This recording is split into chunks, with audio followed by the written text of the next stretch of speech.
Smart commerce and management hub లో ఇవాళ మనం సాలరీస్ కి అవుట్ స్టాండింగ్ సాలరీస్ కి ఎంట్రీస్ ఎలాగానే చూద్దాము. ఓకేనా, జర్నల్ ఎంట్రీస్ సిరీస్ లో ఉన్నాం కదా. ఫస్ట్ వన్ అసలు సాలరీస్ అంటే ఏంటంటే ఏదైతే ఎంప్లాయర్ ఎంప్లాయీస్ కి తన సర్వీసెస్ కి, ఓకేనా, ఒక ఎంప్లాయీ చేసే సర్వీసెస్ కి పే చేసే అమౌంట్ ని శాలరీ అంటారు. ఓకే, దాని నేచర్ ఏంటి అంటే ఎక్స్పెన్స్. శాలరీ అనేది మనకి ఎప్పుడు ఒక ఖర్చు, అవునా. సో దాన్ని నామినల్ అకౌంట్ కింద వస్తుంది అనమాట. నామినల్ అకౌంట్ రూల్ ఏంటి? Debit all expenses and losses, credit all incomes and gains. ఒకవేళ ఎక్స్పెన్స్ అయినా లాస్ అయినా డెబిట్ చేయమంటున్నాడు.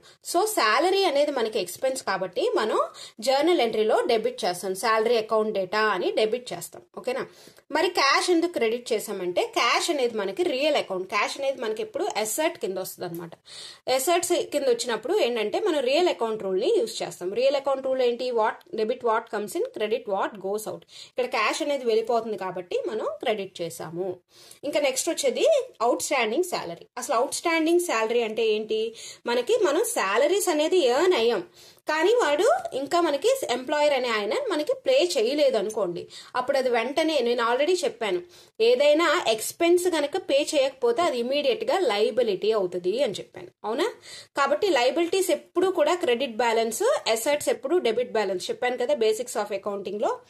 సో అవుట్ స్టాండింగ్ శాలరీ అనేది మనకి క్రెడిట్ బ్యాలెన్స్ కాబట్టి అవుట్ స్టాండింగ్ శాలరీ అనేది మనం క్రెడిట్ చేసాం. ఇక్కడ మనం శాలరీ అకౌంట్ ని డెబిట్ చేసాం అనమాట. శాలరీ ఎందుకని డెబిట్ చేసాం? ఈ ఎక్స్పెన్సే మనకి అవుట్ స్టాండింగ్ శాలరీగా క్రియేట్ అయింది కదా, అందుకని మనం శాలరీ అనేది ఎక్స్పెన్స్ ని చూపించాం. ఏ ఎక్స్పెన్స్ మనకి అవుట్ స్టాండింగ్ ఎక్స్పెన్స్ గా అయిందో ఆ ఎక్స్పెన్స్ ని మనం డెబిట్ చేయాలి. ఓకేనా, సో శాలరీస్ అనేవి మనం డెబిట్ చేసాం. Salary account data to out standing salaries account. ఇది మనకి అవుట్ స్టాండింగ్ శాలరీస్ యొక్క ఎంట్రీ అనమాట. Thanks for watching.